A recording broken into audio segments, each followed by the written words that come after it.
ہم تب تک موو بھی نہیں کر سکتے جب تک ہمیں مستقل مزاجی نہیں. اپنے آپ کو ٹریٹ کریں. ہمیں ٹریٹمنٹ کی ضرورت ہے. ہم گناہ کو تب تک نہیں چھوڑ سکتے جب تک ہم اپنا رابطہ قائم نہیں کرتے. کس کے ساتھ؟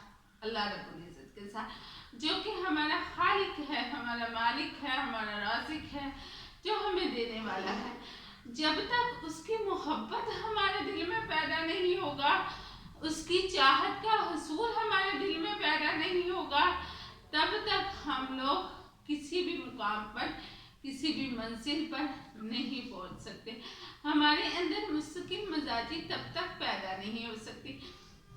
یہ تو دین کا پوائنٹ آف ویو ہے نا. اگر ہم دنیا کو بھی دیکھیں تو تب تک ہم کسی بھی منزل تک نہیں پہنچتے جب تک ہم ایک زون سے نکلتے نہیں. وہ زون کیا ہے؟ کہ ہم ادھر ہیں تو ہم اسی کو یاد کرتے رہیں. جب ہم اسی کو یاد کرتے رہیں گے نا، اپنے آج کے بارے میں سوچتے رہیں گے تو کل تک کیسے پہنچیں گے؟ اور اگر ماضی کا سوچتے رہیں گے تو حال کو تو جی نہیں سکتے، مستقبل تو کجا رہ گیا.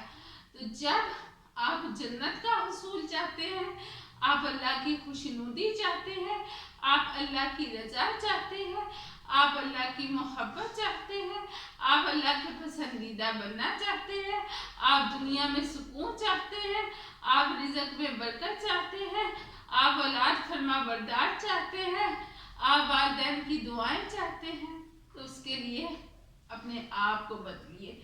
سب سے پہلے خود مستقل مزاج بنیے. صرف باتیں ارادے کچھ نہیں جب تک ان کا عملاً اظہار نہ کیا جائے، کیونکہ عمل سے زندگی بنتی ہے، جنت بھی جہنم بھی. کیونکہ عمل ہی ثابت کرتا ہے کہ ہماری منزل خواہ جنت ہے خواہ جہنم. اکثر لوگ یہ کوشچن کرتے ہیں، مجھ سے کسی نے کوشچن کیا کہ ہم بے لوث سے بات کیوں نہیں کرتے. بے لوث مطلب کہ جنت دوزخ کا تصور کیا، وہ عبادت کیا جو لالچ کے لیے کی جائے. دیکھیں ہم ایک انسان ہے، ٹھیک ہے، ہمیں اللہ رب العزت نے پیدا کیا. ہمارا پیدا کرنے والا رب تعالی ہے. ایک انسان ہے، وہ کوئی چیز بناتا ہے، کوئی بھی ٹیکنالوجی، موبائل فون، لیپ ٹاپ، کچھ بھی، وہ اس کی خامیوں سے بھی آگاہ ہے، اس کی خوبیوں سے بھی آگاہ ہے. وہ جانتا ہے کہ اتنی دیر کے بعد اس چیز کو چارجنگ کی ضرورت پڑے گی، اتنی دیر کے بعد یہ چیز ایکسپائر ہو جائے گی. لیکن اللہ تعالیٰ نے ہمیں پیدا کیا. اللہ ہماری خامیوں سے بھی وابستہ ہے، ہماری خوبیوں سے بھی واقف ہے. ٹھیک ہے، اللہ تعالیٰ کو پتا ہے کہ ہماری ضروریات کیا ہے، ہماری نیڈس کیا ہیں، ہم نے کس چیز کو فالو کرنا ہے، کس چیز کو ہم چھوڑ دیں گے، وہ اس چیز سے واقف ہے. اور اگر جنت اور دوزخ کا تصور ختم کر دیا جاتا اور انسان کو صرف عبادت کا ہی کہا جاتا تو اس کے لیے فرشتے کافی تھے، پھر انسان کو بنانے کی ضرورت بالکل بھی نہیں تھی. دوسری بات یہ کہ اگر جنت اور دوزخ کو ختم کر دیا جاتا، اس کا تصور ہی کوئی نہ ہوتا، تو کیا انسان عبادت کرتے، کیا انسان گناہ کرتے؟ پھر تو جینے کا کوئی مقصد ہی نہیں تھا، پھر دنیا کا کوئی مقصد ہی نہیں تھا.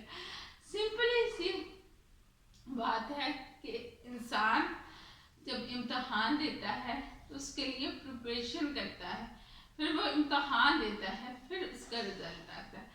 یہ دنیا بھی دارالعمل ہے، اس میں ہم ایگزام دے رہے ہیں، اس کا نتیجہ ہمیں آخرت میں ملے گا.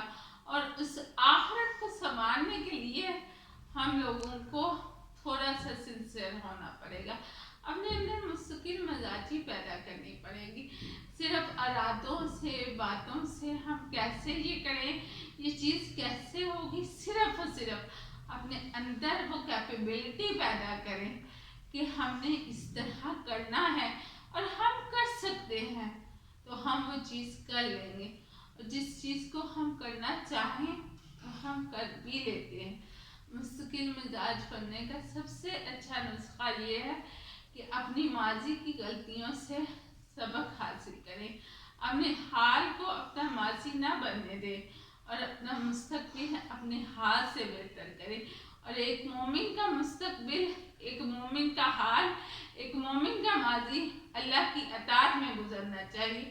اگر ماضی داغدار ہے تو حال کو بہتر بنانے کی کوشش کریں، اگر حال میں کمیاں ہیں تو مستقبل کے لیے کوشش ہونی چاہیے کہ رب کا پسندیدہ بنے۔ وآخر دعوانا ان الحمدللہ رب العالمین۔